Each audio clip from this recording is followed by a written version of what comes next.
All right, good morning, everyone. If I could have your attention, we're going to begin our meetings as we do with a prayer and a pledge of allegiance. If everyone will stand, please.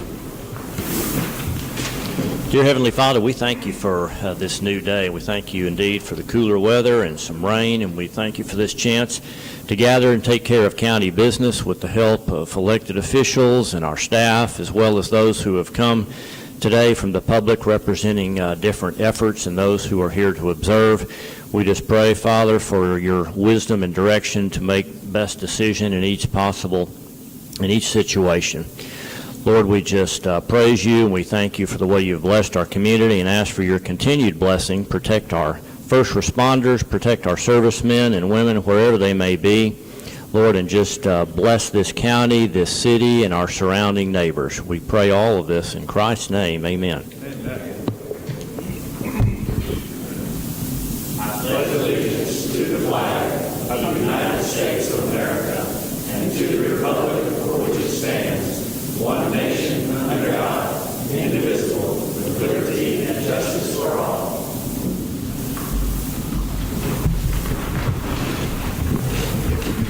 All right, just a word of welcome to everyone for being here with us today, our first meeting of the month of September.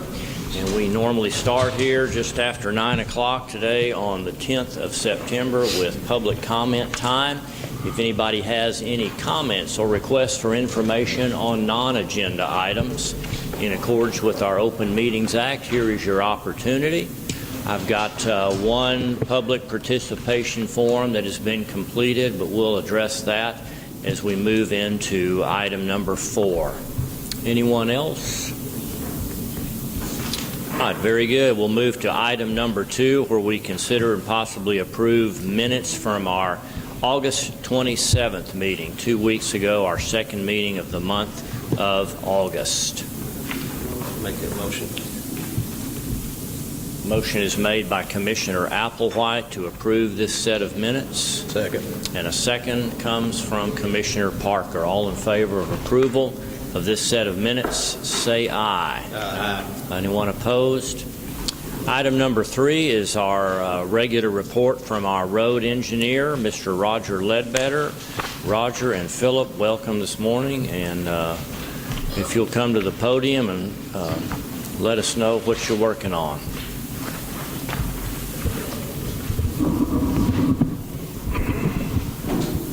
Good morning, Commissioners. Good morning.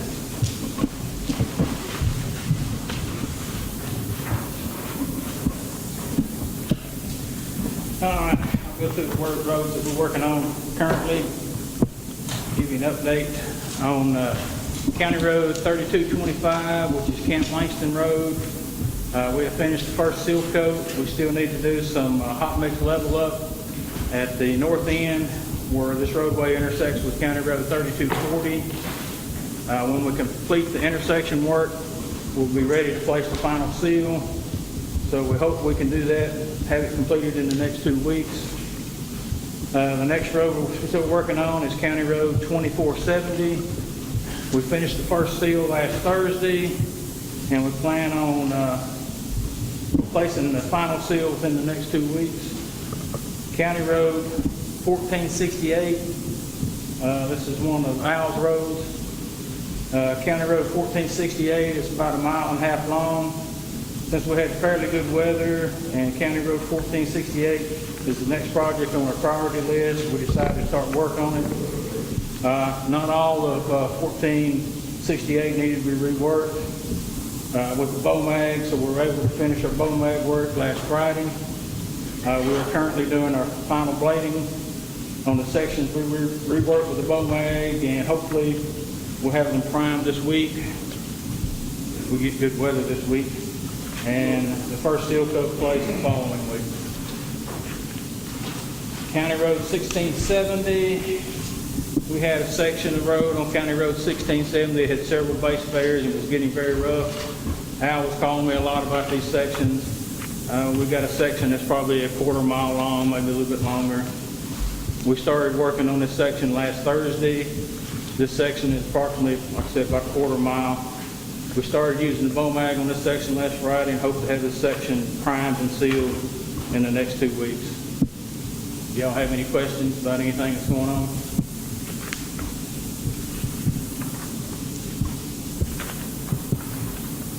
That's too easy. Commissioners, anything? No, I don't have anything. Seal coat through the end of the month, based Yes. on what weather you think's Yeah, I coming? think we can seal to the end of the month. Of course, right now, the rain's kind of getting us. Hopefully that'll go away and we can get a couple of good weeks, good warm weather to seal. Then probably, yeah, I would think, hopefully we can get everything sealed to the end of the month. I mean, we kind of got to the point where we can't stop. We're going to have to seal it. But I'm hoping we got good weather to the end of the month and we can seal them. Commissioners, any changes you want to discuss? 2470. 2470, what kind of road you said a while ago? Yeah, 2470. Okay. It's in precinct 2. We got the first seal on it, and we need to get the second seal on it. By the time we get down to budget amendments, you'll be gone. I'm thinking maybe you'll still be here. I don't know. We've got a budget amendment on there that looks like everybody has signed off on, but just to bring it up for discussion and for clarification, we're moving about $100,000 within your budget out of capital items into road materials. Yes. Does that sound about right? Yes. And those capital items, just for my information, were originally estimates, or were there specific pieces of equipment that you had decided not to buy or have decided to postpone? But No, it was an original estimate of approximately how much we thought we would spend on new equipment. okay, So we didn't have not something that's anything- been postponed that we're going to have to come back and reapprove as a capital expenditure. When I made that first budget, we had to actually specify Yeah. the equipment we were replacing. So, basically, our auditor told me that And I would have had to specify. Right, and in this year's budget, we have specified. Yes, we specified this year. Normally, we do that, so normally there's not any, we never have any money in capital outlay to reallocate, but that was Yeah, his first year. because we in, so identified just piece by estimated. piece. Right. Okay, so this will enable you to stretch your road expenses a little bit further, giving you some additional materials to finish Yes. out. Okay, Yes. all right. All right, last chance, gentlemen. Anybody? Roger, thank you. Hopefully the weather will cooperate with you. Yeah, I hope so. Don't ask for it to stop, though. Not yet. Needs to slow down a few days. Rain at night only. Okay, thank you very much. Okay, thanks. Item number 4 is a presentation from Chapel Hill Independent School District, and we may have something to consider in the way of action. We have here with us the esteemed Mark Levesque, our superintendent, and he's brought his team. Welcome, Mark. We're glad that you're here, and I had a chance to meet with this group of gentlemen back a couple of weeks ago down at Chapel Hill, and they've got a project here that they are requesting some assistance from us that will help them smooth out some traffic problems down there. Okay? Very good. Go right ahead. Good morning, Commissioner, Commissioners, and Judge. So again, as Judge Lee said, my name is Mark Levesque. I'm the superintendent at Chapel Hill ISD.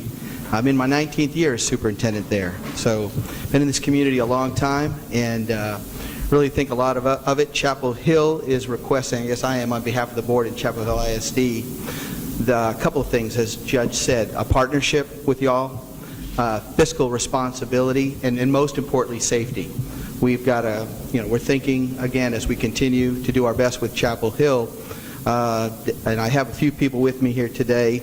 Our engineer, David Gillespie, okay, Justin Edwards is our operations director. Mr. Mike Hall is finances and human relations, but HR.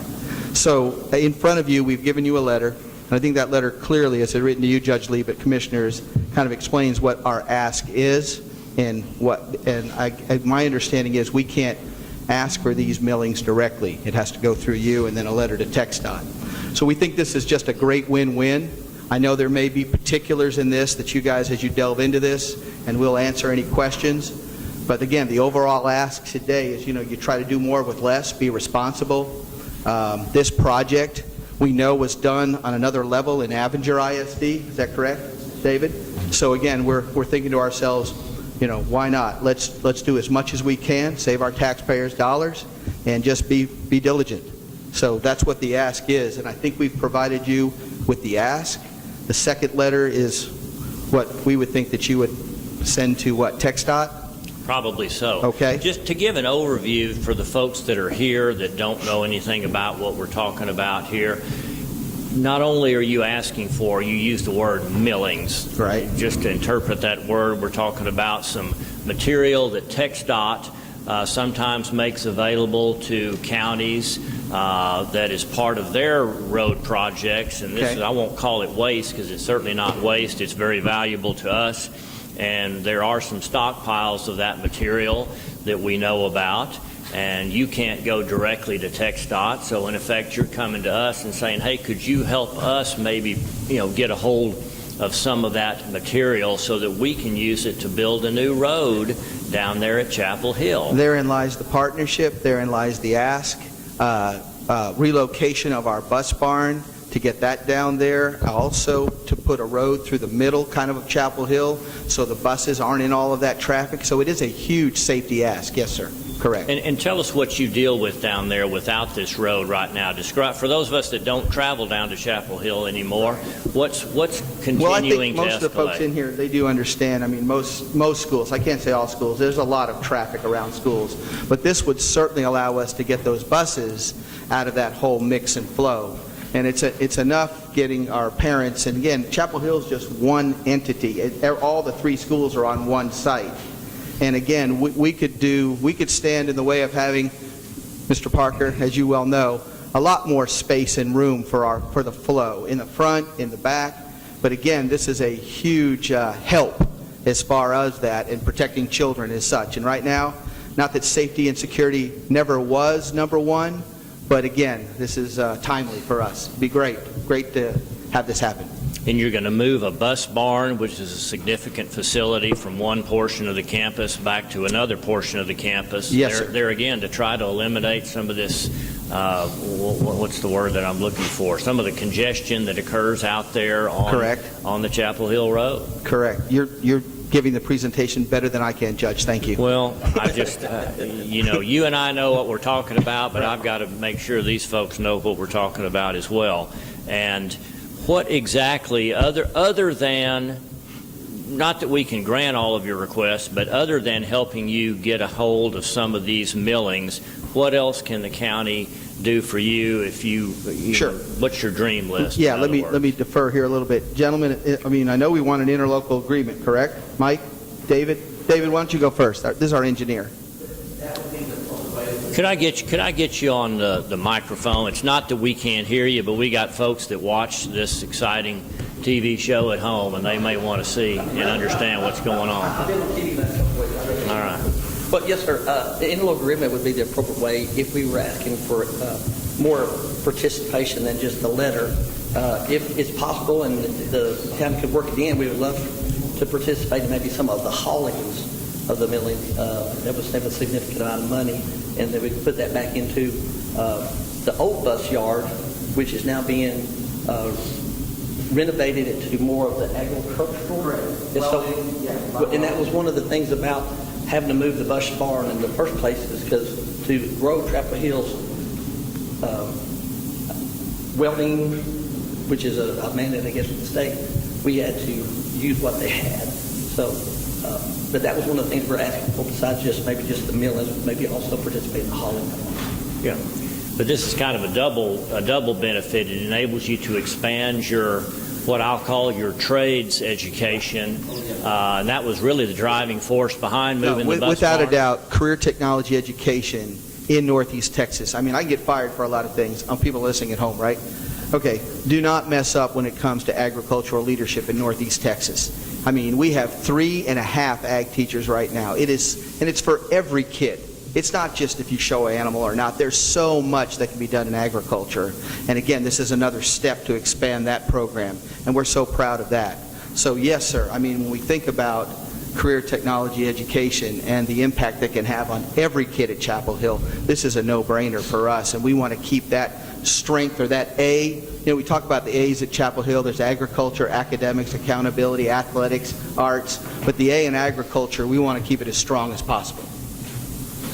David, where are these millings located right now? We had a couple of key spots where these might be transported from. Well, before we met a couple weeks ago, I had a chance to visit with TxDOT and Jason Dupree, and he is in the process of locating the stockpiles, looking at all the requests from other different entities. So we should be hearing from him probably in the next maybe 3 or 4 days, and we'll know where those stockpiles are right now. We don't know exactly if we're going to get the full, request or not, but we'll have a better understanding of how far we would have to haul them at that point. All right. Thank you. One more thing, Judge, and speaking to that, right, safety and all of that, it's difficult when you're in a property-poor school district and people look out at Chapel Hill, and again, 18 years, so I know what that budget's all about. So sure, all of us need to be prudent, smart, frugal, just get the job done and keep moving the district forward. So again, we look at this as well as a partnership and an opportunity, because again, those dollars are limited, and we're all being asked today to be as smart and wise as we can with partnerships and moving that forward. And at the same time, just keep that district as strong as you can for the community. And so we just think this is a pretty appropriate ask, and we'll continue to answer, and we hope we get to partnership with you all on this. Commissioners, any questions for our superintendent here while we've got him? Well, first of all, thank you for stretching dollars. This is a great way to do this. Hopefully we're successful, and I think today, why don't we get the commissioners to consider supporting their effort to get your hands on some of these millings, and then as we find out where they're located and if we're successful in getting some, then we can perhaps move later on into considering the county possibly helping in some other way, hauling or whatever that might be. No, we're very appreciative. Thank you for this opportunity. And again, I say to David, thank you for all your community support. And again, so this idea, got done in Avature, but we just thought, this is perfect, because you can't always just say, everything shouldn't be just an ask for the community or go to a bond, so to speak. And I know there's appropriate times, but we're trying to do what we can do within our budget, and this would be a great ask and hopefully a great opportunity for us both. Very good. That it? Okay. Am I good?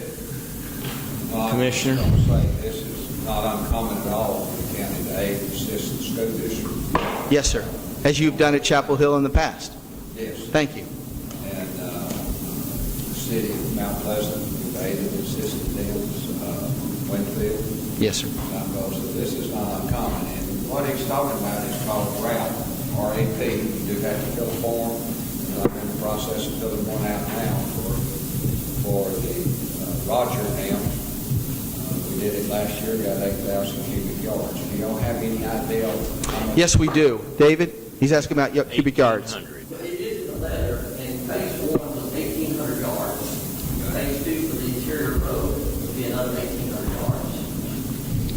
Well, they go by cubic yards. And Cubic yards. I will finish filling out. What it is just a form asking for TxDOT to grant giving us this material. And we got 8,000 cubic yards this year, I believe it was. And it is a big, big help. It's ground up asphalt. It's where they have that machine that takes it off the road. And you can take it and you can use it for base, or you can use it for topping. There's a lot of things you can do with it. But it's a byproduct to them. They're not going to use it. And there's, I believe there's more now than I've ever seen. You look at the stockpiles all over the state, there's stockpiles everywhere, and they're getting bigger and bigger and bigger. But this definitely will cut the cost tremendously. Is this going to reduce the amount of RAP or RAP? Let me correct. Roger, is that right? Recycled asphalt particles. Yeah, recycled asphalt pavement. Pavement. That's what RAP stands for. That's what we call it instead of milling. But anyway, will it short our quota? Yes, How good much we question. get? I think in the letter we state that we don't plan on shorting your stockpile at all. Is that correct, Mr. Hall, or Mr. Gillespie? That answer your question, Commissioner Riddle? Thank you. Okay. Anyone Thank you else? all. Again, thank you very All right, much. Thank you. Good luck with this project. We hope that we're successful together. Okay, gents, here we've got a suggested letter that's been prepared for us to send to TxDOT here that you have a copy with, and basically it explains what the project is, and it asks on behalf of Chapel Hill to try to procure 1,800 yards at this time of that material. I'll make that motion, Judge. Motion is made by Commissioner Parker to support the effort of Chapel Hill with a letter to TxDOT asking for, in effect, a pass-through of some material for use in this project. Right? Second. And a second by Commissioner Applewhite. All in favor, say aye. Aye. Opposed? All right, guys, thank you. You're free to go and get back to work. Thank you. And thank you all seriously for what you do down there. I have 2 grads. We appreciate you. All right, item number 5, consider and possibly approve purchase of a new sound system for our agricultural extension office. Welcome, Luann. Tell us what we're going to be considering here. All right. We would like to upgrade our sound system and AV system.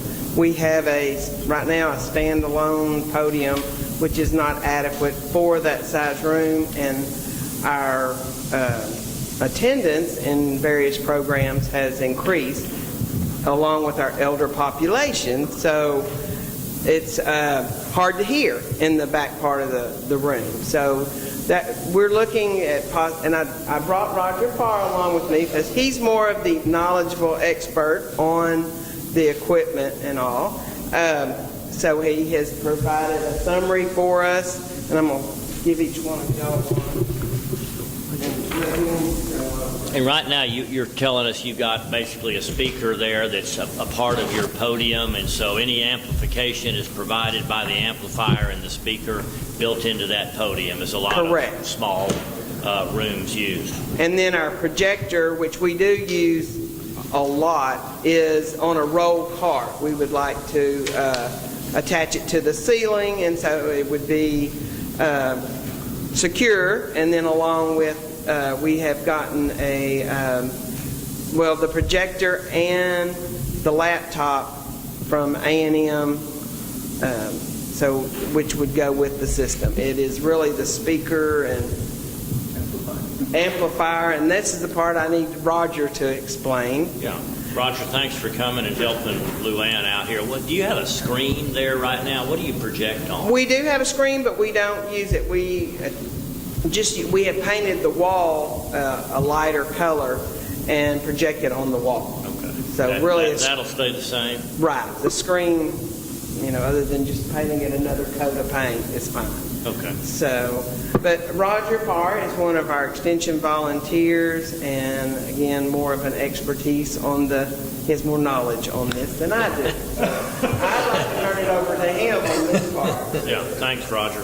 Tell us what you Thank you, Judge and Commissioners. The real point is that we have a building that is getting a lot more use. It has had groups of 20 and 40, and now you have groups of 80. Groups of 80 make a lot of noise. Whether they can hear well or not, they still make a lot of noise. And so having a permanently installed system with in-ceiling speakers with a separate wireless amplification system is going to allow the building to be used well for what it's used today, but it also gives future capabilities. If you ever needed to hold a town hall or a large political rally or other things, you're going to have the ability to do that.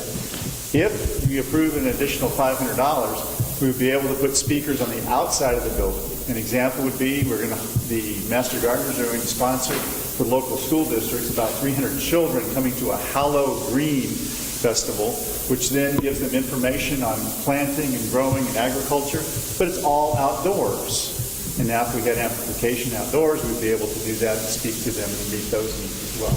So the system would include just wireless microphones, which would allow public as well as presenter to have microphone, would secure everything in a cabinet, would then provide the ability to record if you needed to do that, and would allow the speakers to be balanced so that you get uniform sound throughout the building.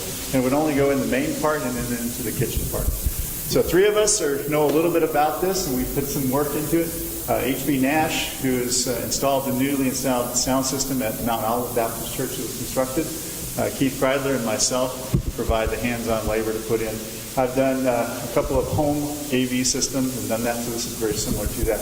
You're going to lose low voltage PA type of speakers and speaker wire, so you're not having high voltages. And it allows for very easy adaptability and expandability if you want to do that. You can see the list of components there, about $2,000 for those. And if you decide to do the outdoors, about $2,500 or so. Take us probably 3 months to get all the parts and pieces and then wire it and do it up, as we had volunteers capable to do that. Who is the Nash company? They're the ones designing this or supplying? They're the ones that are taking my design and saying, yep, that'll work. They're the ones that actually installed the system in the Mount Olive Baptist Church. So he's my expert, if you will, to do that. So I'm the guy that put together the project in this and run it by him to make sure everything's going to work together well.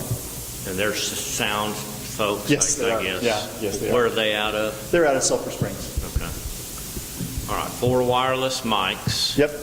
Handheld and head-mounted with the receiver system like we've got here. Yep. Amplification system, that's the amplifier, that 5 audio inputs. So you'd have for the microphones coming in, plus any exterior sound that you wanted, or sound off the computer if you're playing a video. So those would all go into the same amplification system. Okay. 14 ceiling-mounted speakers. They're very similar to these here, that you see up here. Would be very similar to those. And they mount in the ceiling tiles. They actually, you cut a hole into them, drop them in. They have a separate support system because the speaker itself has a transformer on it, so it has some weight to it. So it has to be attached to the ceiling tiles that are in there and in the grid work. And a wall-mounted steel cabinet for housing this new audio equipment. Power distribution, surge protection, microphone, battery recharger, and then video mounting hardware. So you're going to take the existing video projector that you've got. No, the existing video projector is at end of useful life. Okay. And so you have a new one. There's a new one there now that will then be installed in the ceiling. So that'll again provide That's not part of this cost No, here. no, You've already got that's that. already there. It's already there. So So you'll mount that from the ceiling. correct, Okay. yeah, like you see in churches or other public buildings, yes. We're basically saying that you have you and volunteers who are going to put all this in. That's correct. The only place that we don't want to do that is on the electrical side of things. We'd rather have someone go ahead and put in another circuit to handle this, a drop from the main panel over there. So that would be a different expense. But everything else is on a low voltage system. And that amplifier's adequate size to drive that whole room? It will drive that whole room, yeah. It will drive it plus more. So they kind of come in sizes like that, yeah. Well, I do know that school, y'all participate with the school, involve them, and there's a lot of programs out there, a lot of programs for our elder or senior citizens. Yes, sir. Let me tell you something, and I know y'all already know this, but I'm going to tell you again, that's one of the best facilities in Texas. You go anywhere to a program or something that's going on, and I haven't been in one yet that's better than ours. And that's basically built out of old John Deere shell, and then we come back and put the antenna on it. But it's a great place. It's used heavily. It's something that our people get a great deal of use out of. Correct. Through kids and the elderly and just groups that need stuff. There are quite a few civic clubs that meet there as well. We started a B club and it started with 6 people, and now it's got over 80 people that meet there on a monthly basis. Master Gardeners was the same way, 30 people. It's got over 80 in there. So routinely, those buildings are used for groups in that 60 to 100 category. Yeah, and it's a beautiful facility. We're grateful to have it. Okay. Well, thank you guys for being willing to do the installation here. Commissioners, any other questions? What would you like to do on this $2,000 request? I would, go ahead, I would like to make the motion and that we do it, and I would also like to know from him I have complaints all the time from citizens about not being able to hear in this room, especially when Carl talks. We always hear you. And then when I look on the YouTube, I see that myself, I'm not talking in the mic. I hear you all the time. Never can hear Applewhite. Can't hear Mr. Fields because he sits back there like this, and he's so far from the mic. What would it take to get this room so that the people out there can't hear? They always complain to me. And, of course, I bought some $5,000 worth of hearing aids so I could hear it. What would it take? Could you tell us to make this room some more of these speakers? I'm sure we could, sir, if that's how you'd like How to spend the about time. leaning into the microphone for a starter? We'll just get you a head-mounted mic for about $50.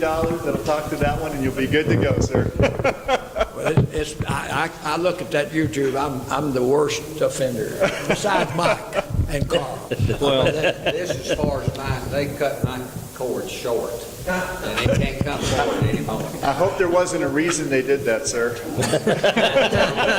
No.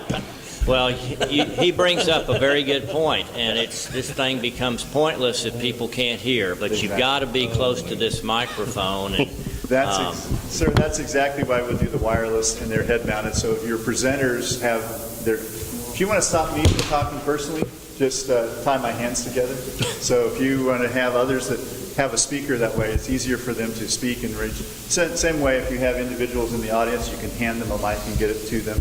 Makes it very easy. Yeah. And it's expandable if we want to add more to it. Would it be real expensive? This is non-expensive for that big room. Would it be a lot less for a room this size? You know, it's going to be probably about the same because the components are similar. You'd have just a smaller number of speakers, but the components would be the same. Okay. And when you get ready for your motion, if you do want to do the outside, I would highly recommend do it for $2,500 if you want to do that. okay, well then let me bring that up then. Even though I have on the agenda the purchase of the sound system, there is an additional request in here. It's broken down into $2,000 for equipment only, but then to add a couple of weatherproof exterior audio horns, 2 on each corner of the building, would add $500 to the project cost. A total maximum request of $2,500 then, correct? That's correct, sir. Okay, so we did have a motion, but let's be sure what that motion is. Are you okay with the $2,500 that would cover the outdoor speakers as well? Second by Commissioner Fields. All in favor of approving $2,500 expenditure to get a new, better sound system at our Ag Extension office. If you support that, say aye. All right. Thank you, Roger. Thank you so much, Lou sir. Ann. Thank you, We gentlemen. appreciate you. Thank you.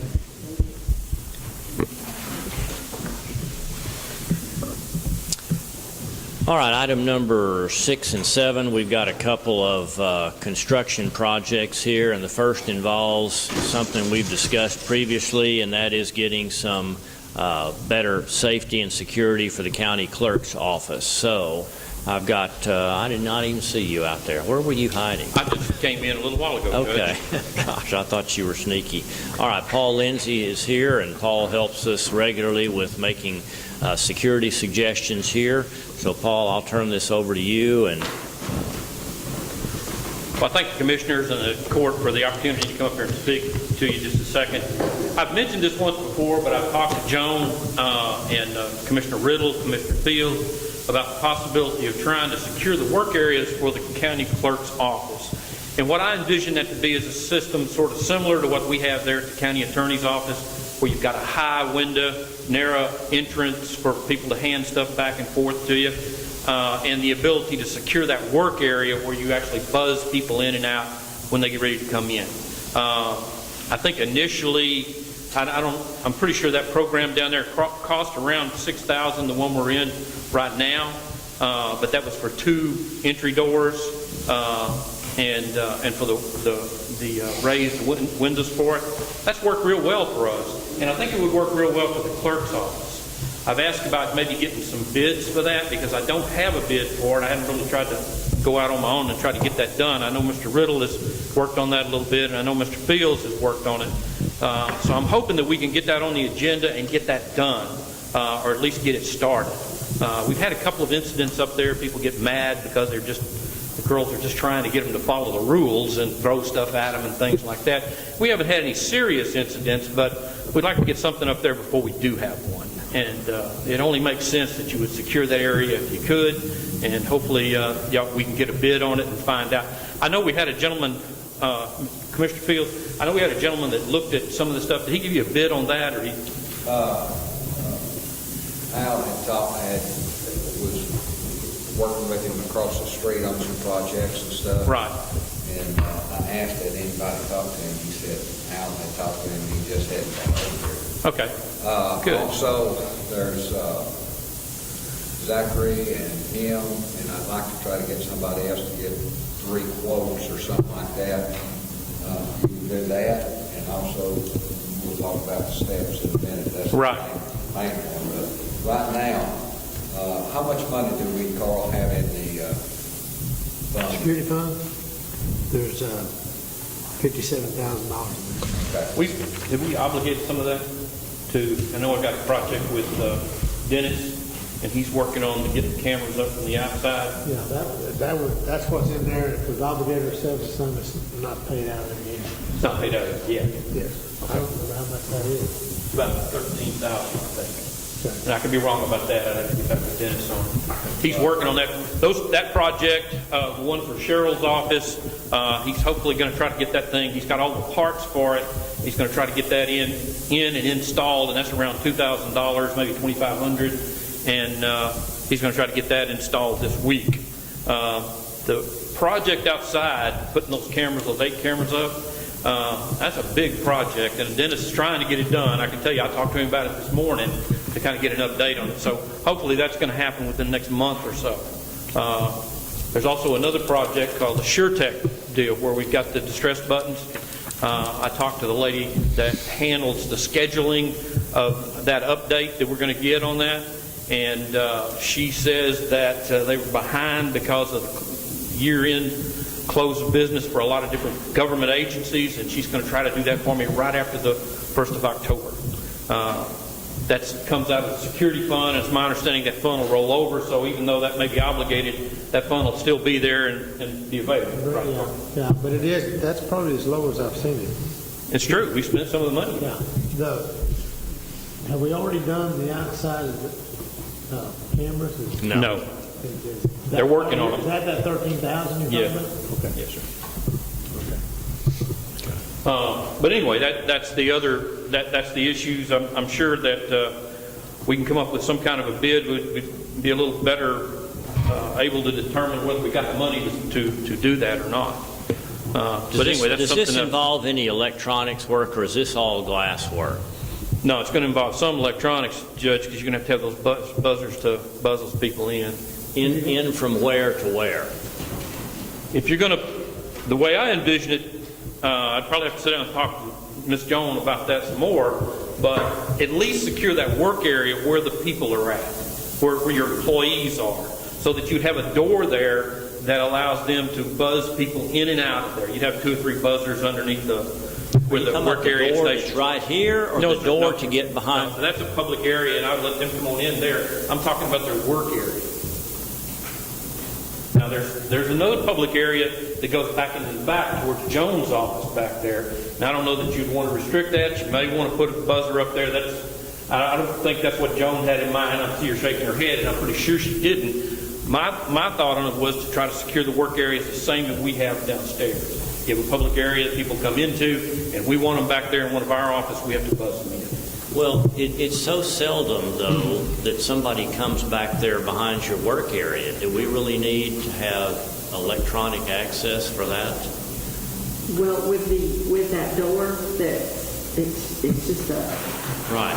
It just flops back and forth. But how many people besides you all come back and forth? We have children back there all the time, and we have to stop what we're doing and get the children back out of the work area.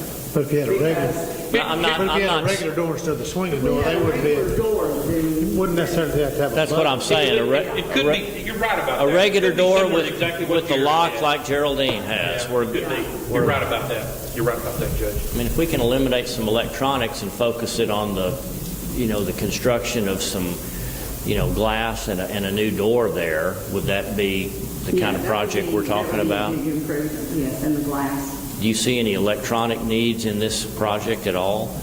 No, not if we go with that door. That's the only one I was thinking of that you would need it for, if you had buzzers to let people back there. But What about a door to that public area where all the books are? Are we talking about securing that? No, I don't think so. That public area is open to the public. Okay, And what that about your hallway What about your office? Would be public also.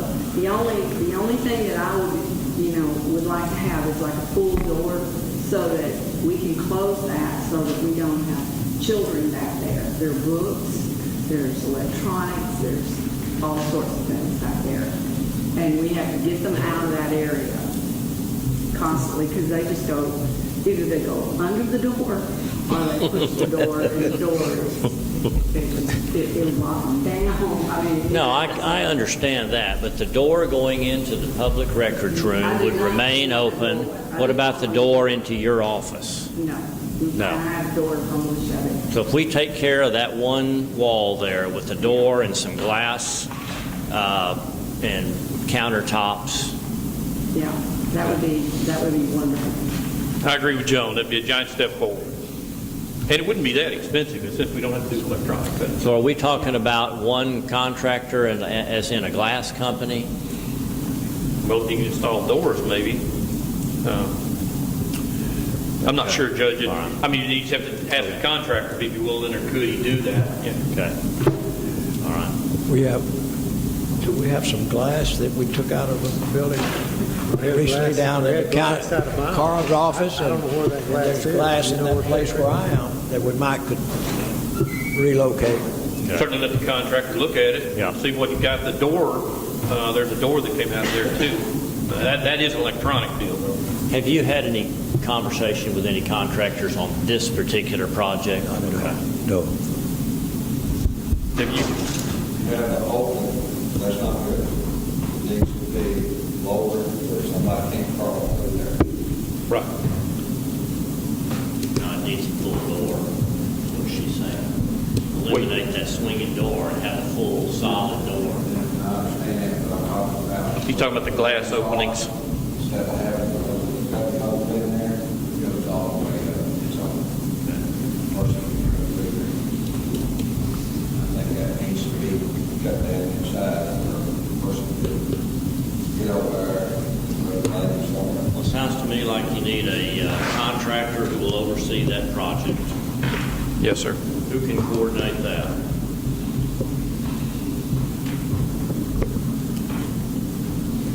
When we did ours, we contacted Mr. Jones himself. But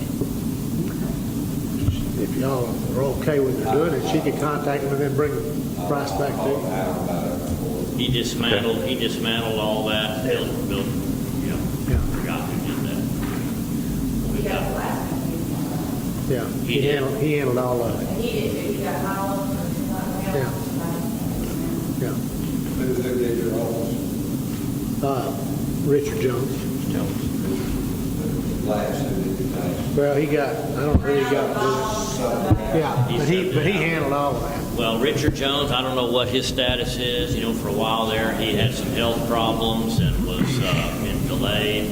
I think we've had favorable relations with Randy Teal Construction, would be a second contact point, and there may even be somebody else. But if you can ramrod that and get us a bid for that we can then we'll bring that back for board approval once we have a better idea of what that'll cost. Thank you, Judge. Appreciate that. What I'd like to do, Judge, is get three quotes, not bids, quotes. Okay. And as long as it's under $50,000, we can do that, go that way. If we can get three, sometimes you're fortunate if you get two. Right. But I'll do some checking on that. All right. sir. Let's get a motion to do that.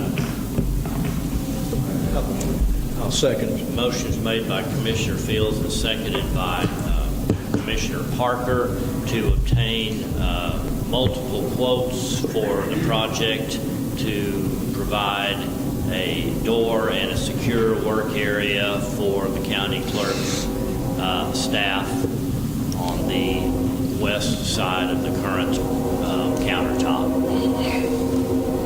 All in favor, say aye. Aye. Opposed? Okay, Paul, let's move on down to item number 7. And thank you, by the way, for kind of overseeing some of this stuff. It's probably on the outskirts of your job description, but nonetheless, you're the... I think John Mark would agree with that.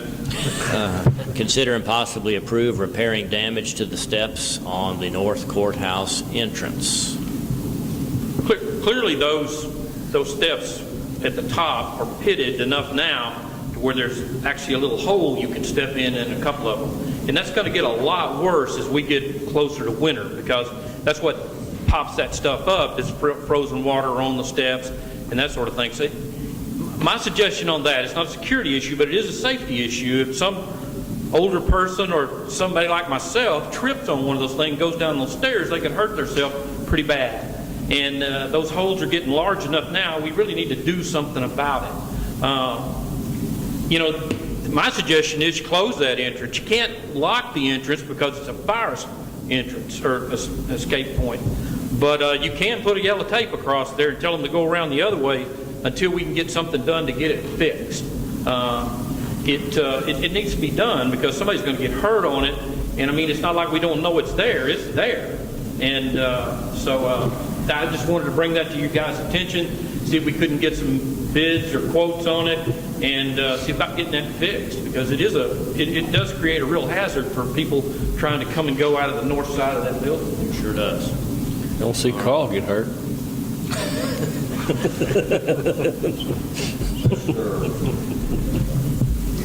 Mr. Till, I had a chance to talk with him, and somebody told me that Al had talked with him, and I talked with him also. Zachary, I hadn't had a chance to visit with them, but I was going to try to get 2 quotes on that. At least 2, maybe somebody else we can. But if you want to see something dangerous, we're going to have to go to that north end and look at that, and look at that concrete as you go out. Over the years, it's just got worse and worse. Go underneath and look at underneath. You got exposed metal. You got concrete that's breaking out. On the other side, you've got electrical wiring. Water's coming out there. That's not good at all. Then the steps are starting to break out and crack, and then at the very bottom, we've got the one side that's deteriorating to the point it's falling out. Personally, I think the whole thing needs to be redone. I don't think you can salvage it. I just happen to have this light about the things that we need to do. And the front steps of the courthouse and the roof under the steps. And Richard Jones has looked at it, he's drilled a hole from the top. The steel rebar is rusted. He says it's very, very fragile where they do it. And he said possibly the beams are rusted also. But he said he drilled a hole in the walls to check the iron support for that. But anyway, he said, I need to tell you this, the moisture inside the rooms on this north steps down there, you should walk in those rooms. It's just wet in there all the time. And water's coming from through that porch or through that other places or whatever. And I don't know what it is. But I also put the walls inside the courthouse down on the first floor keep blistered. We have to get them out. We clean them off, paint them, and then they come back again. Somehow water's coming. Moisture is coming into these walls, and that down there is a problem. If you go in one of those rooms, water's standing, and sometimes, Mr. Jones says, and sometimes the rain will get a hard rain, possibly goes down through there. But I think they stay wet all the time. It's really I think a serious problem. As Phil says, I don't think it's not something that I don't know what to do. I'm really at a loss. Jones didn't hardly want to talk about it. He just said, that thing's, you need to tear it apart to look at it to see what it is. But it's going to continue to, and like you said, we probably should fix the steps, the ports, so that it won't be so rough, even if we know water's coming underneath it or whatever, because it is a hazard. It's going to be more of a hazard. I think we can probably get it fixed. We've got a bid once from a guy named Big Dog or somebody like that. I never have given it to you, but he gave a bid. It was quite expensive just to resurface. And I didn't talk to him about the support, but I don't know really what to say. I thought Mr. Jones might get along with it. And of course, I hadn't talked to him lately. He had a serious operation. That's really done a whole lot for years. Mr. Jones did a good job.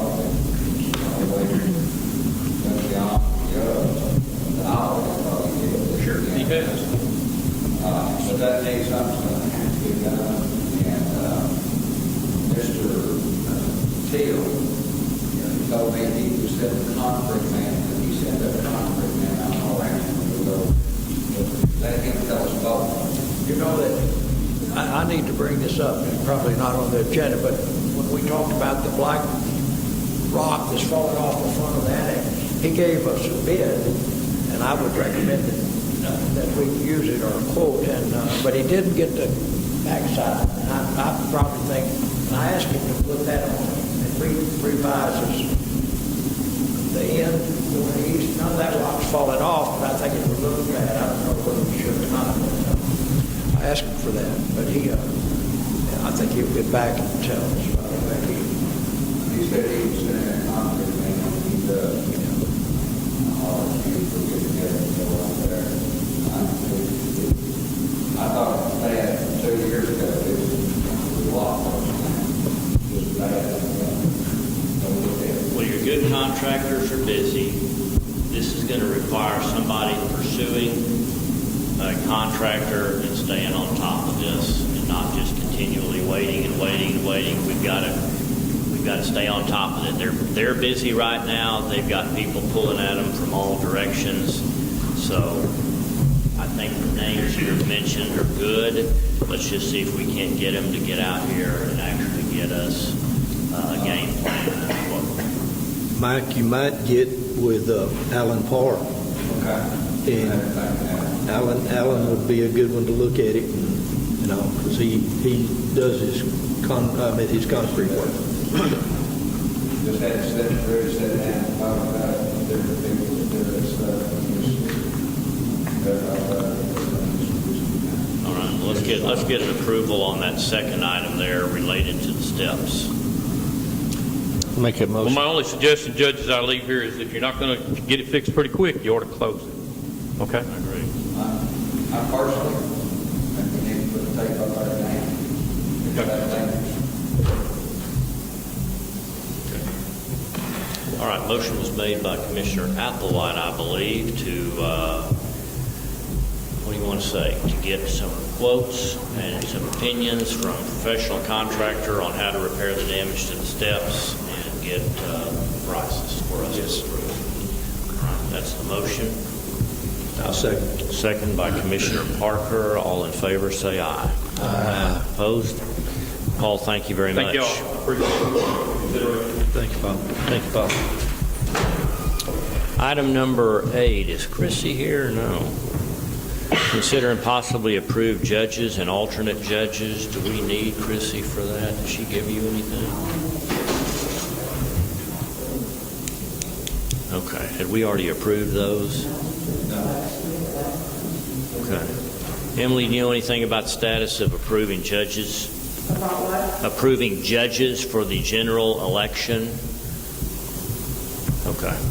I just thought you might have, that might have been what you were here to speak about. No.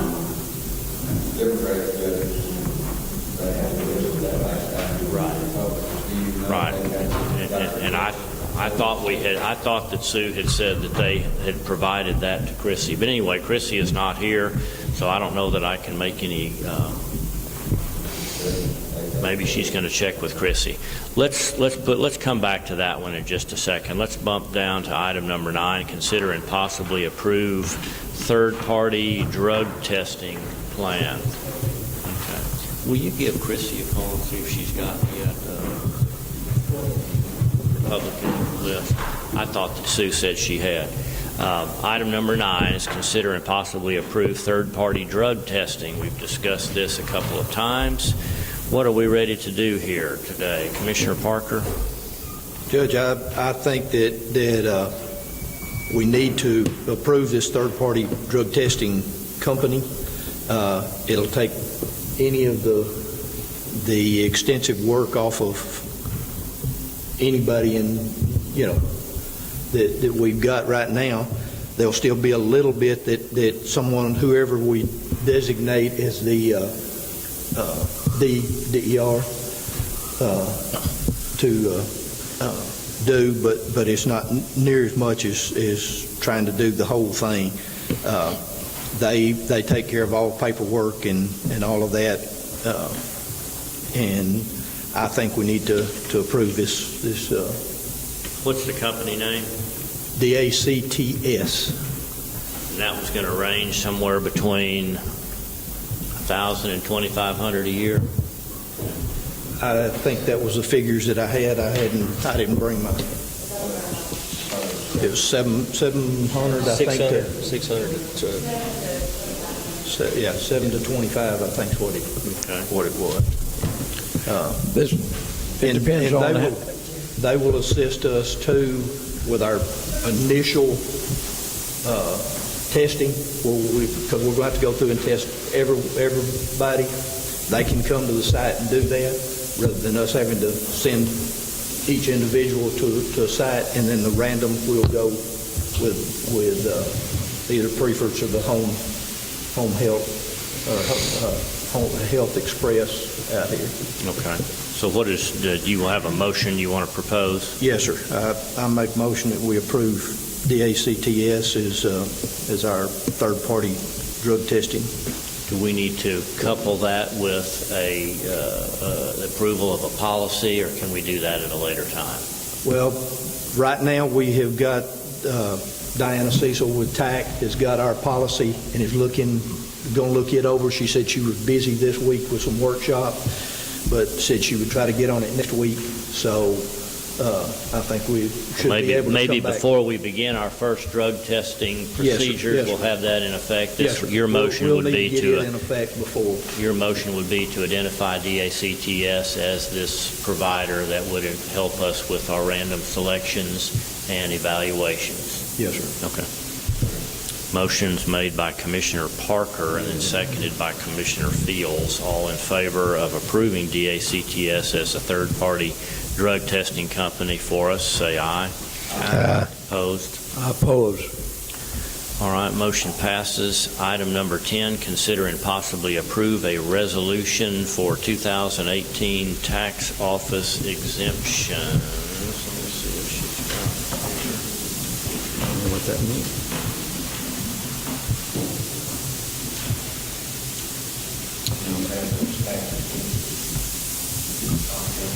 No, I thought Judy Cook would be here for that. Let's go continue on to item number 11, discuss and possibly approve county dental insurance rates for 2019. Do you have that, Christy, by chance? No. Sheriff's and jury duty. They haven't given y'all. I mean, I know we talked about some. Yeah. Okay. Keep that jury duty. Okay.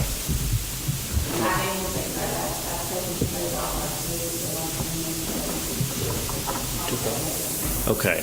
Do you even know if they have provided us with those figures yet?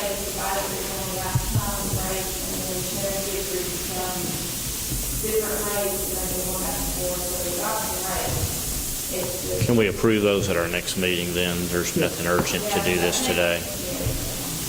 All right, let's table that item number 11. Motion by Commissioner Applewhite to table. Second. Second by Commissioner Parker. All in favor say aye. Tabling approval of dental rates for the new year, say aye. That's the COBRA rates anyway. It's What's not- that? It's the COBRA rates. But It's this not- is regular deal, and the next time, they're wanting you to get all that here for the next one, so we just have there. Right. So if they're going to set up rates, and then the next rate, they're going to go with it. Okay. Let's back up to item number 10. Judy Cook reports that there are no changes to the 2018 tax office exemptions. Those will remain in place, is her suggestion. Vote for tabling? Yes. Okay. I thought we just did that. All in favor of tabling approval of the county dental insurance rates for 2019, say aye. Aye. All right, and on item number 10, I would ask for a motion just to approve Judy Cook's suggestion of making no changes to 2018 tax office exemptions. I make it motion.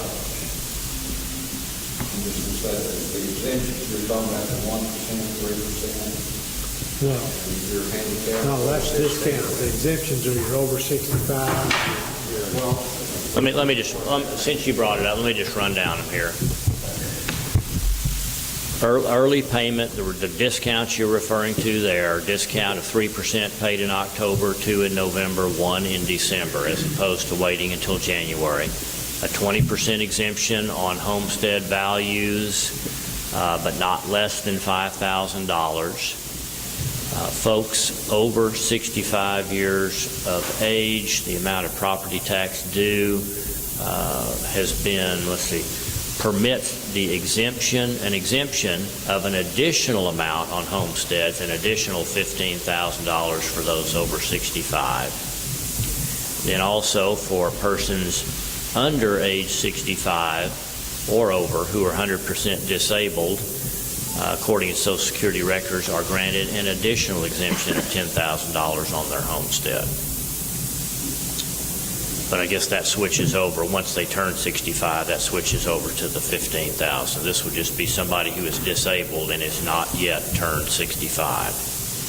And then the property tax code permits a governing body to adopt a tax freeze for persons 65 years of age or older on their homestead. That just applies to the homestead. So these have been in effect. These were in effect at the last election, and she is suggesting that and asking for us to keep all of those in effect with no changes. And I'd like to stress about the percentage you pay early. We usually have a pretty high collection rate because of those discounts if you do pay your county taxes. And it's just county taxes, it's not all taxes. And also 65 is one of the few counties that still do that. So really age assisted. Of course, all we can approve is just on the county taxes. All right, motion is made by Commissioner Fields. Second, Commissioner Riddle. All in favor, say aye. Aye. Okay. Let's go back up to our judges and alternate judges. Let me run down these names here. These are Democratic judges and alternates. Bruce Oko, Helen Rockwell, Barbara Jackson, Betty Russell, Judy Logan, Janice Chisholm, Carolyn Stewart, Donna Norman, Shirley Carruthers, Edith Wilson, Mariella Silva, Jimmy Summerlin, Sylvia Morales, Grace G., Waylon Payne, Mary Castorena, Lisa Lyde, Kay Nelms, Bobby Williams, and Eileen Lindsay. That's the list of Democratic judges and alternates. Here is the Republican list. Beth Guerin, Karen Gatherer, Colette Shoemate, Tim Blair, Nelda Logan, Debbie Hinojosa, Jenna Solomon, Netta Walker, Cindy Harrison, Gary Oliver, Robin Harris, Tammy Case, Paula Dial, Diane Owen, Alan McMillan, Amanda Aguilon, Phyllis Welch, Rhonda Kittle, Frank Stringham. Paula Dial, Nelda Logan. Some of these are repeats. These are early voting clerks. Paula Dial, Nelda Logan, Amanda Aguilon, Netta Walker, Sharon Cutler. Early ballot board, Emily Aikman, Don Sides, Martha Edwards. Central Counting Station, Nigel Christopher, Ronnie Sides, and Don Sides. So those are your suggestions from Chrissy and from the party chairs for your judges for the upcoming election. If we could approve those. I make a motion to approve the judges and alternate judges. Motion is made by Commissioner Parker. Second. Seconded by Commissioner Applewhite. All in favor, say aye. Aye. And to those that serve as our judges in these positions, we want to extend a thank you. That's a time-consuming job and doesn't get a whole lot of appreciation at times. Item number 12. 12 and 13 kind of relate to the same thing, but we've broken them up into two parts. The first is to consider and possibly approve hiring an inspection to be done of some property located adjacent to the jail that we've talked about. And then in 13, a separate motion to approve hiring an appraiser for this property. Sheriff, anything you want to add to this? We've discussed this piece of property previously. Anything that you would like to remind us or the general public about this? You want the price a little bit on charge? Yes, please. That'd be good. And this is the building immediately to your north, on the north end of the jail, that you're proposing moving what departments over into there? Your CID and what else? And environmental. Yeah, George, both of these guys are certified in their field. For the appraiser, I'd like to get George Walker to do that, and then Colin Cowan to do the inspection. George Walker is a certified appraiser, not just a realtor, but he does a lot of appraisals for banks around here. He's got the credentials of that certified appraiser, MAI, I believe. Colin Cowan said that his price would be up to $700. He'd try to do it cheaper, but he said he didn't want to have to go over and then come back and have some money, so that's the top needs to try to save it. Well, let's deal with that. And George Walker, did he give you a proposed price? He said that the same thing. He said he didn't want to spout off a price and it'd be over, so he went a little high. He said the bill was $2,650 on his for the appraisal, but he's going to try to do that cheaper too. Okay. Well, let's break this down. This is not, I stress, is not a discussion here on whether or not we're going to purchase that property. That'll need some serious consideration, but I think that before we can even seriously consider that, we need to know what a professional appraiser believes that building is worth, and we need to know what problems, if any, that building has before we go into consideration blindly on that. So again, this is not on a decision on whether or not to purchase property, but we are currently evaluating that property with an inspection and an appraisal. Item number 12 is to consider and possibly approve the inspection of that property. I thought you'd wait until we had a contract before you inspected it. At the appraiser. We can go about it any way that you want. I personally don't even want to consider purchasing that building until I know what a professional thinks it's worth, until I know what condition that building is in. I think the reason I wanted to use Colin Cowan because let me tell you what he did for us. When Emily and Cody first got married, they were living in Kitty. They were moving down here. They were looking at a home. We couldn't see anything wrong with it. We thought it was wonderful. Colin Cowan come in there and get him to do a full inspection and come back and say we're going to have some major problems with the foundation that we experienced. I mean, he's pretty thorough. He's pretty straight. So there may be others that do it, but now he's the one that the kids use that I know of. And he's certified, and he really did a good job. So, Is he a local guy? yes, sir. He wouldn't do those favors for it. Oh, no. Would he? Oh, he's straight. No, that's why I got George Walker too. He's done a highly recommended Yeah, I got it. from the president. You know George? Do you know?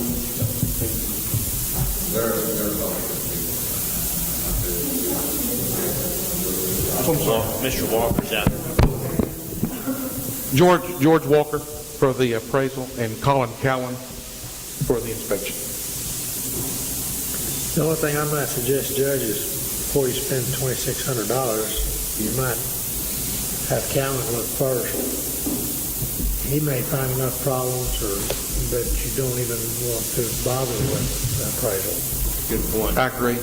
We can do that. I agree 100%, because if it don't pass inspection, then there's no reason even getting it appraised, spending it anyway. Okay.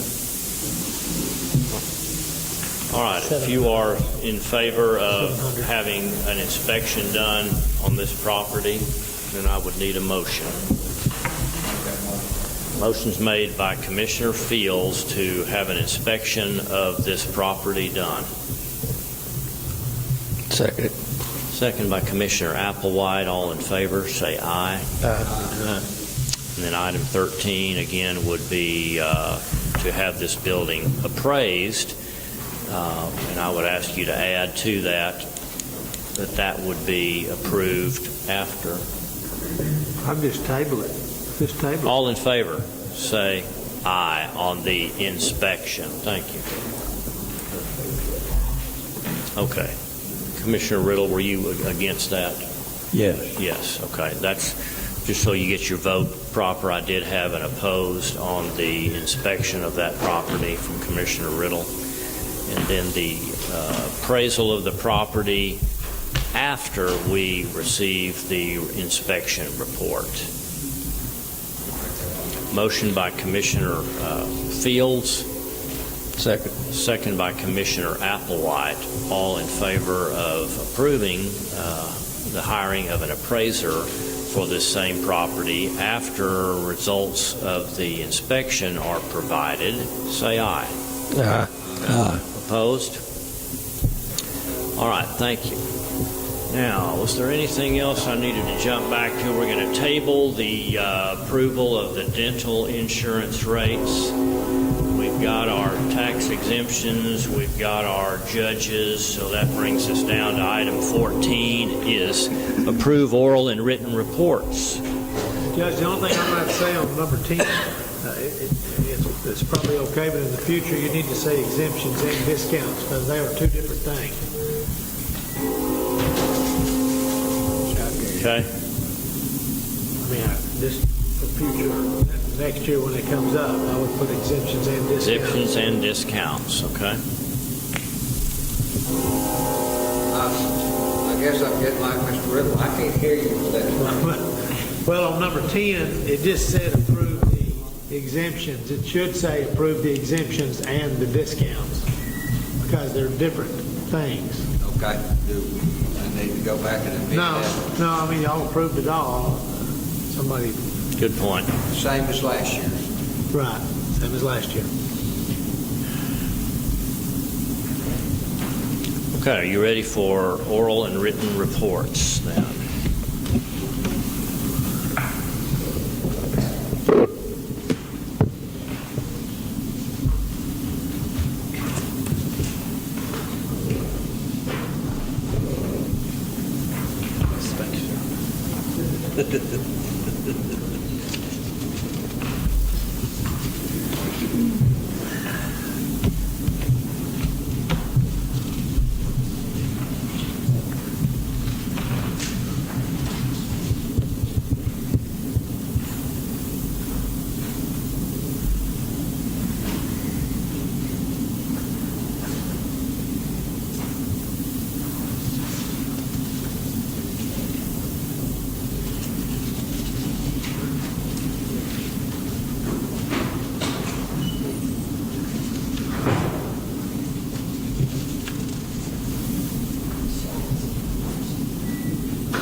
Motion for approval is made by Commissioner Fields.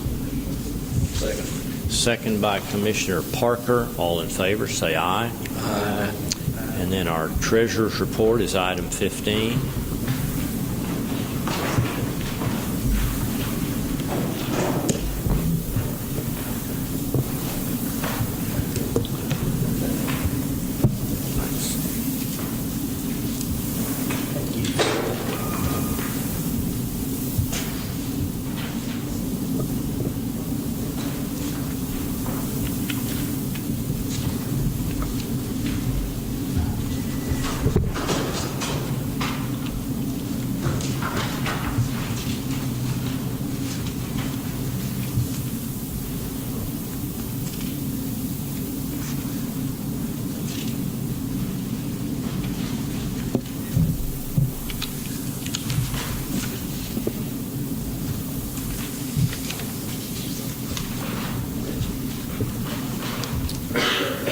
make a motion,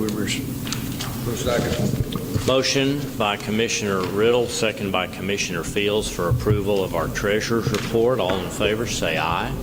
Aye. Opposed? Item number 16 is approved budget amendments. We've briefly discussed one of those, and is that the only one? Just as a reminder here, this is item number 29. This is moving some money within the road engineer's budget out of capital outlays. This was money that was budgeted for capital expenses, purchases of equipment, and as you heard Roger say, this was an estimate based on his first year in office. Did not spend as much as he anticipated, and so he is asking to move $105,000 out of capital outlays into oil sand, repairs, and a few dollars equipment lease. $105,000 is the total move out of capital expenditures. That's the only item here we've got as an amendment. I make a motion, we approve the budget amendment. Motion is made by Commissioner Parker to approve this one amendment. Second. Second by Commissioner Applewhite. All in favor, say aye. Aye.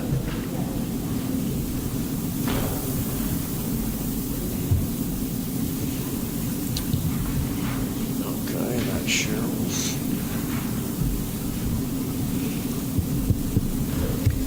All right. And Sharon, thanks for bringing us that. You got those rates there. Let's back up to, can we untable something? Is that okay? Is that the right term? I've never untabled it. I said I've never untabled it. Oh, All right. Related to item number 11 here, this is our county dental rates. As you'll recall, we made a change at our last meeting to match the payroll rates to the same tiers that we're using for our medical, and that is you can cover employee only at zero cost. You can cover employee and children, employee and spouse, or employee and entire family, which would include spouse and children. So you got 4 tiers. Here are the proposed 2019 payroll deduction rates. Employee only, 0. Employee plus children, and this is per pay period, 26 pay periods, $11.78. Employee and spouse, $13.09. And then employee plus family, $31.42. Now, how do we end up with children plus spouse or family being more than the individual children plus spouse rates?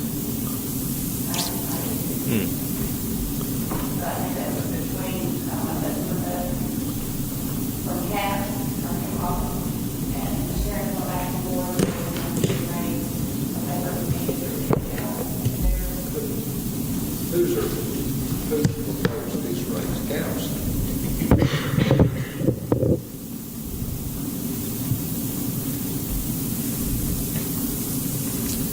Okay, Sharon, this is the email from Higginbotham. Sharon, thanks for taking time to review this.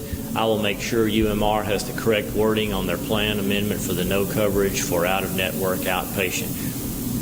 For dental rates, UMR suggests to use the monthly COBRA rate as your guideline for monthly premium.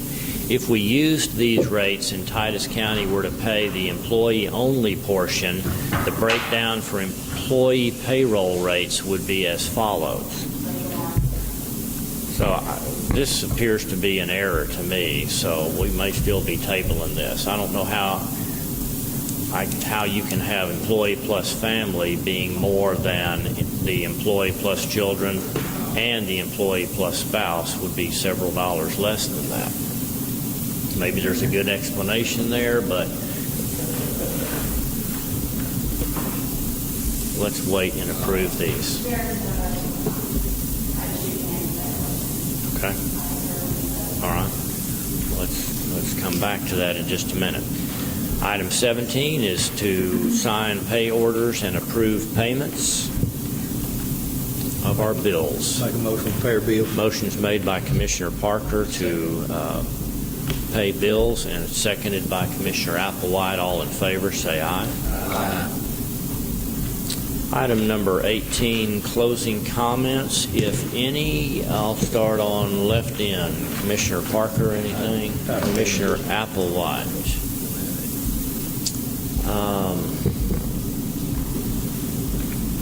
Early voting will begin in about 6 weeks, I guess. What's the actual start date for early voting?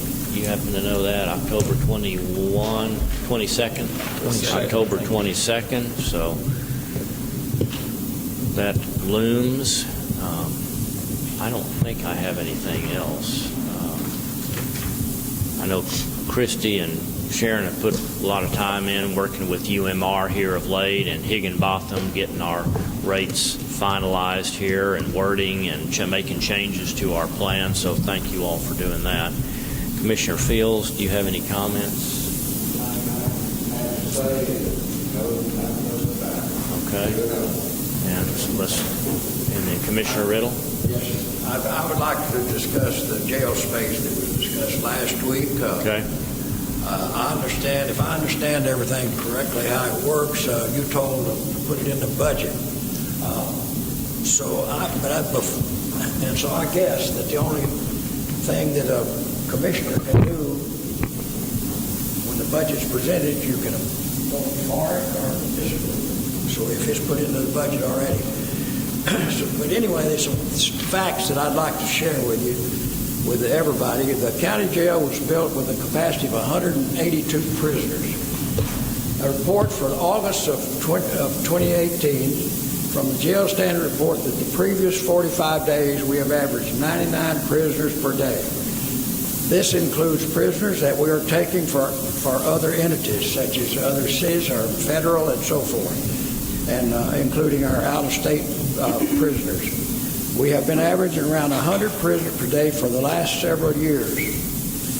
The sheriff says that the crime rate is being reduced due to his law enforcement abilities, and I agree with him. Therefore, if this trend continues, we should need less jail space. The jail says that some jail cells cannot be used due to a plumbing problem and suggests that we buy a building for $250,000. And the judge said put it in the budget. The sheriff says that it would be expensive to make the plumbing repairs because the floor is going to have to be broken up to make the necessary repairs. That happens in the Dallas-Fort Worth area regularly. You have to break the concrete to repair plumbing problems because of the shifting of the land there, I guess. And would I be correct to assume that the county is not planning to ever make the necessary repairs and just leave the part of the jail closed that has plumbing problems? I don't know. But I believe that we should find out exactly how much it would cost to repair the plumbing and compare that to the cost of buying another old building and configuring that building to fit our needs. We have spent over $1 million to remodel the election office building, the adult probation office, and the Riddle Street building. We have spent $50,000 to remodel the frontage of the Witt building on the corner and rented it out for a discounted price, letting the renters configure it to their needs. We spent over $300,000 to buy and remodel the Riddle Street building and rented it out. And some other items that need attention more than spending to buy another old building is the mold on the walls in the annex, where that walk-in safe is there, is a serious health hazard. And that mold needs to be removed, and this may require removing that whole safe. It's going to be a very expensive thing, but somebody's going to complain about that mold on that wall right now. It looks bad. It probably is bad. And the restrooms in the annex, all the formica and the countertops have all come off, and they need to be fixed. And the black rock fence facing on the front of the annex is falling down. We have an estimate from a couple of contractors, and they're around over $60,000. But now Jones said that that's plywood up on a very high top, and then he looked at it again. I said, it's marble, and he said he'd have to reconsider his bid. And then Teal, he didn't have the east side of the building in his bid, so he's redoing his bid for that. And then I already mentioned the walls in the courthouse keep forming a blister, and we scrape it off and paint it. That moisture's coming from somewhere, I don't know where, but it needs to be resolved because it's a continuous problem. I just want that as a matter of record. Here's a copy of my statement. You're good. You go. Judge, Mr. Riddle, the only thing, this is my interpretation of what we put in the budget. If it's not in the budget, you can't even consider it. So the $200,000 for the building or the $250 that he's put in the budget, that just means it's in there so you can consider it. It does not mean if you vote for the budget that building is going to be bought. That would be a separate item to come before y'all at whatever point in time y'all want to discuss it. So just because you vote for the budget that happens to include money that's available for that building doesn't mean that the building is approved. That's a separate item. Well, having there all this stuff, we're always reaching in the general fund to get something. I mean, that general fund, to me, defeats the purpose of having a budget that you're required to live in. A business or anybody should be required to live in a budget. But if you don't put it in there, you can't even consider it. Well, that's what's wrong with that. I mean, we can always keep adding stuff that we might do and put it in the budget. That defeats the purpose of a budget. Well, you have to, I mean, it's a little confusing. The way I prefer to do it, but that's not the way the state prefers to do it, is that you don't put it in the budget until you're ready to do it, and then you would go make a budget amendment. But they're saying they don't want you to make budget amendments like that. They want you to have everything that you might possibly do already in the budget. So I agree with you. I don't think that's the right way to do it, but that's the way the state wants us to do it. Some items, all these items are going to cost a ton of money. You're talking about a courthouse, another courtroom. You're talking about. But again, that's just the money's in there, but it doesn't mean you have to spend the money on that. But if the money's not in there, you can't even consider it. Right now, we have to redo that front door of the door, and that mold scares me over there. And the cost of courtroom is going to be very, very expensive. In other words, that general fund just becomes a slush fund. We can reach and get it. We put everything in the budget we might need. At some point, it's your reserve. It's your rainy day money, but at some point you have to quit spending it. That's true. But you said we was about to run out of that. We're getting down to about, it's down probably to about $4.5 million now. So yeah, we've pulled some out of there for these roads the last couple of years. I don't think you're going to be able to do that anymore. We talked about that you may need to raise the rates if you want the roads fixed. If you want to keep on that road program, that you're going to have to come up with some money, some other way to do it.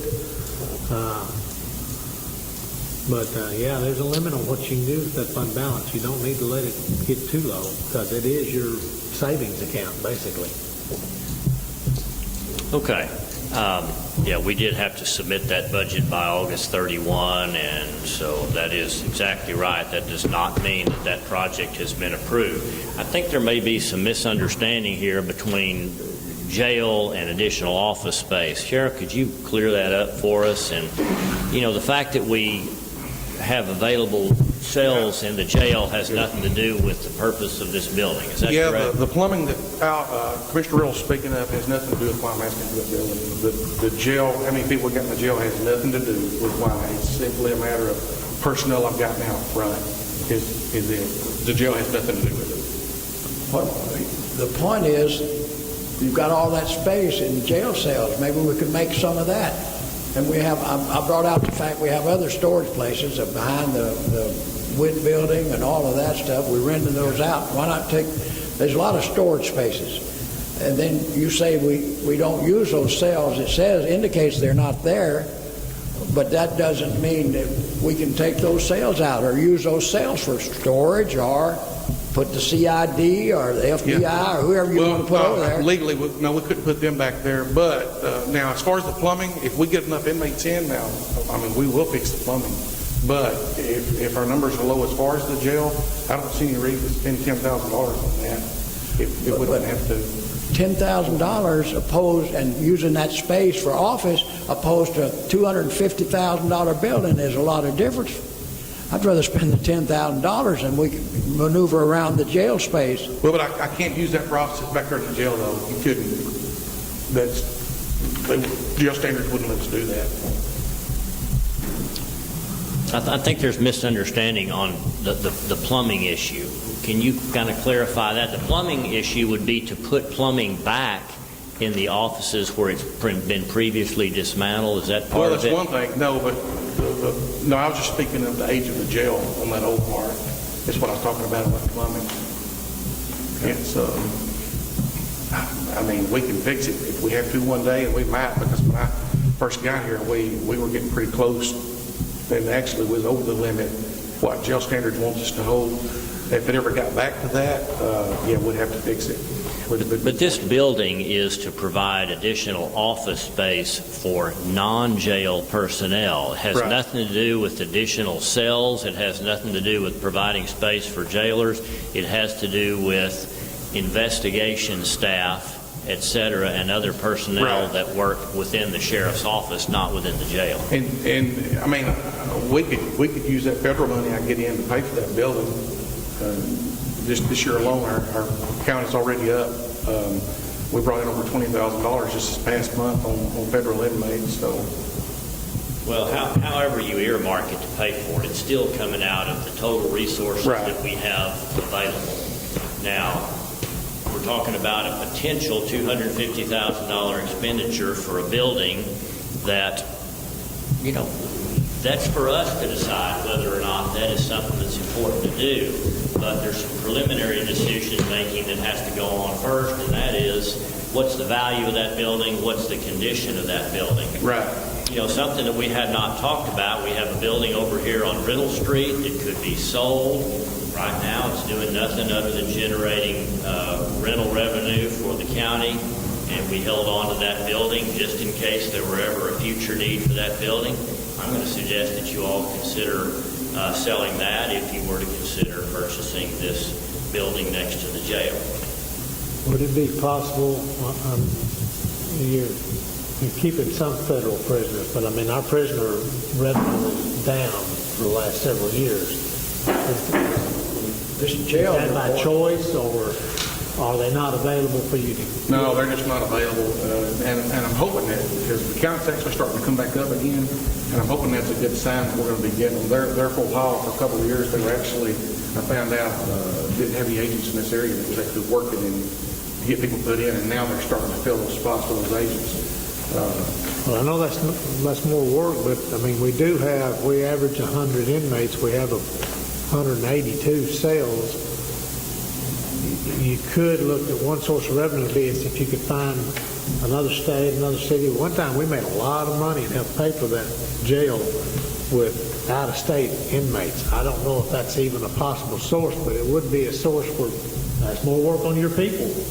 That's a lot more work to have 150 prisoners than it is to have 100. Yeah, the only thing is, Carl, it's awfully expensive to house these prisoners out. A lot of these jails that were doing it before had to build bigger jails to keep them doing that. And that's kind of what's hurt us too. But it is a possible source of revenue to help pay for a building if you wanted to do that. Or, I mean, and also we can still try to develop that down there in the basement. That would be my next choice, is see what that would cost us to. We haven't increased in population. The crime rate's down.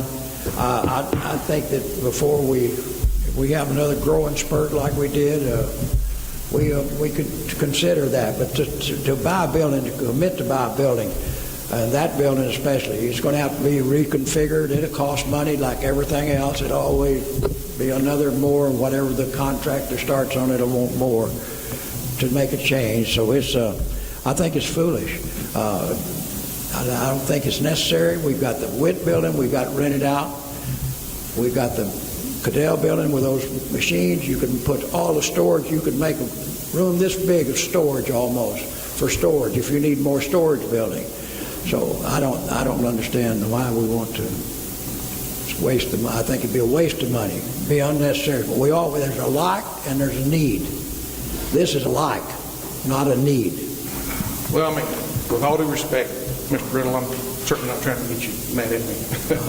I'm not mad. I'm just But trying I to do think it's a need, and I've tried to show y'all and got you over. I actually do think it is a need, because I do need a place to put the personnel, and that building is actually already set up perfect to where we can just move right in. The phone lines are there, the Cat 5 lines for our computers and all. It's exactly.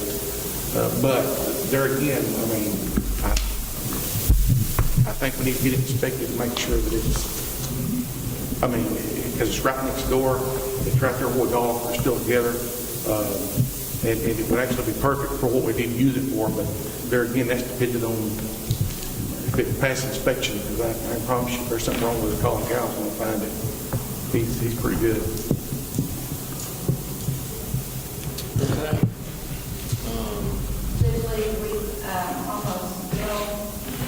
Yes, ma'am.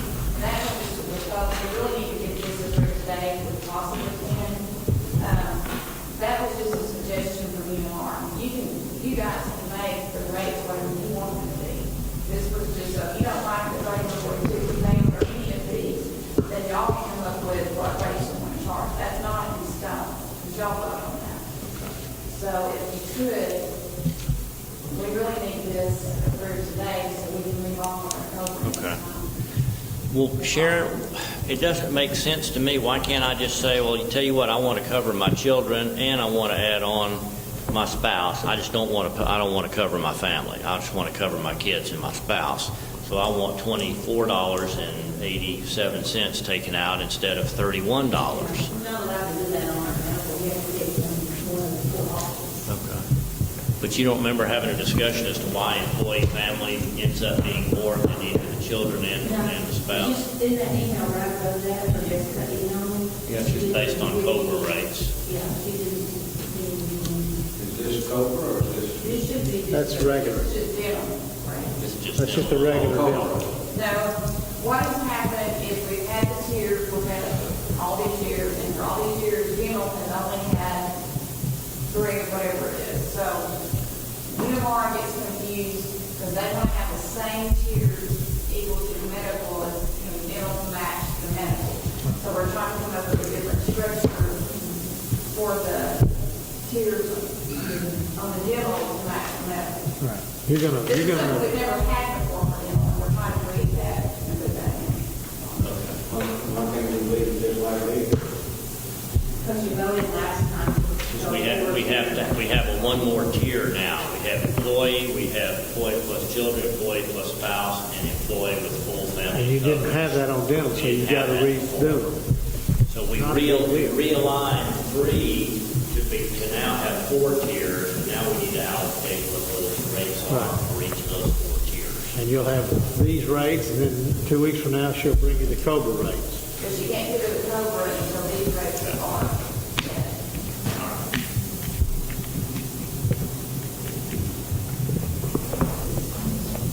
Okay, these are monthly figures, these are not 26 payroll.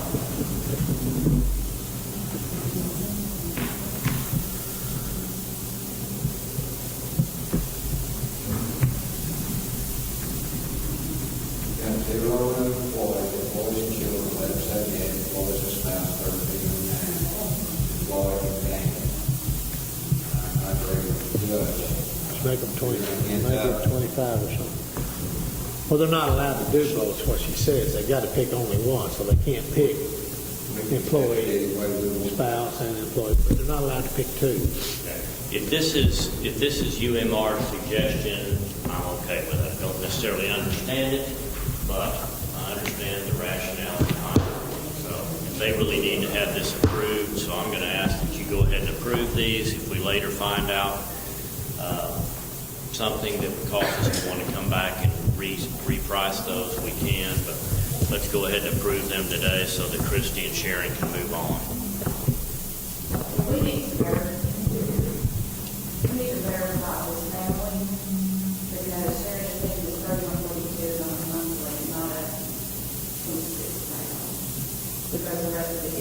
got my email.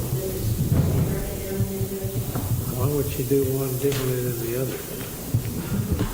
Well, she breaks down the proposed into four, but it says, if we use these rates and Titus County were to pay the employee-only portion, the breakdown for employee payroll rates, 26 pay periods, would be as follows.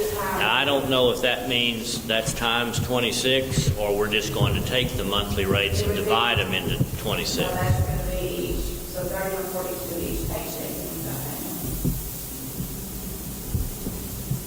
So that's considerably higher. And we haven't really done much with And them right now, you rates. say, I don't want 31.42 family paycheck, I want it to be, If I want to cover my spouse only, how much was going to come out of my paycheck each pay period? $13.09? So all these figures are times 26. and that family's just out there. And y'all can have your own discretion of what that amount is.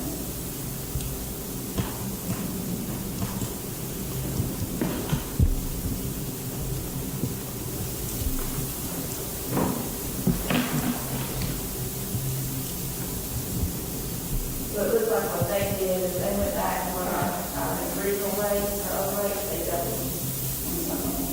What they did on the top, they showed them. If you look at that figure, and we stay with $100 a month raise for everybody. You got family, everybody's together, you're gonna pay, you're gonna go in the whole $7. You're not even gonna get enough to pay for your raise. I mean, your raise will be gone. Well, this is only dental. This is not going from zero to this Well, amount. for a family to be on the other $7, and then it's $31, Yeah, but they were already there was paying previously a cost if you wanted to have dental coverage. This is, all we're talking about is dental only. Sharon, what are our rates now? Okay, employee on 0, employee plus 1, 5.24 a check. And then employee 2 or more, 11.74 a check. So they have gone way up on the numbers. As far as I know, the dental insurance is not improved any. So I would Employee say, plus 2 or more, and that could be kids and or spouse. that's right. That's what we had to change. A month, 23.48, 11.74 a check. It was less than 26. No, you don't sit on the 24 pages. Because I have to be careful on first. That's how it is. So that would be a month. Most of them should be a month based on 24 pages. But our employees, with 2 or more dependents, it should be 23.48 months. So 2 or more. And now there's 30 something. Okay. Well, that's only. Tell me what's going to hurt if I say we're tabling this, and I'm going to talk with them and say, please give us crystal clear instructions. We're pushing on time to get our rates approved by the next commissioner's court. Y'all can approve these early in the court, and we go back and have your recovery rates and resolution next time. Can we approve both of these at that time? I'm not comfortable with these figures. They don't make sense.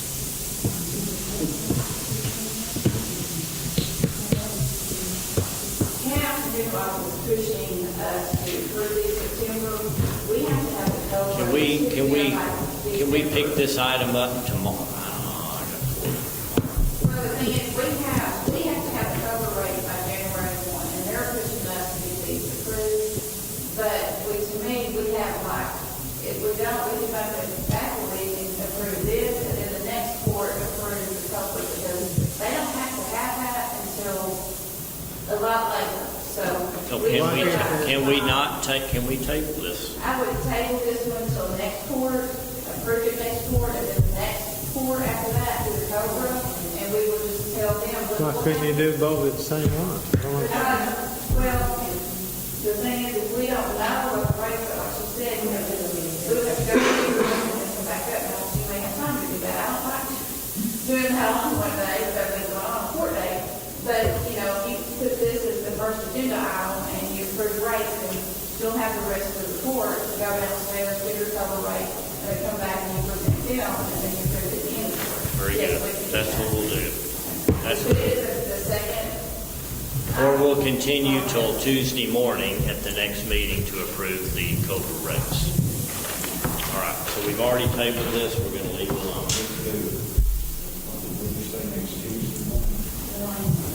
We're going to table this and not do anything today. 2 weeks from now, we're going to approve the dental rates, and in that same meeting, we're going to approve the COBRA rates. Even if it takes 24 hours to restructure the COBRA rates, then we'll come back in Tuesday morning after next Commissioner's Court and do that if we can't finish it during the meeting. Okay. You're talking about 2 weeks. 2 weeks from now. Now, next week, you are going to have a budget hearing. Right. Next Monday. Next week? Next Monday. As part of Commissioner's Court. No, there is no Commissioner's Court next week. Oh, next week. That's right. That's right. You're right. Well, Monday the 17th. Am I right? 17th? Next Monday, you're going to have a budget hearing at 9 o'clock. You don't have to have any tax hearings because we're not proposing to go above the effective rate.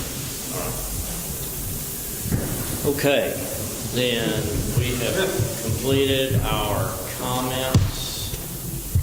We are now down to, and just as a point of information, open enrollment for our health insurance and our dental will be October 11th and 12th, if you want to mark that down for your employees. And we'll have those scheduled as we've done before, but October 11 and 12. All right, we need a motion to adjourn. Motion is made by Commissioner Fields to adjourn, seconded by Commissioner Applewhite. All in favor, say aye. Say aye.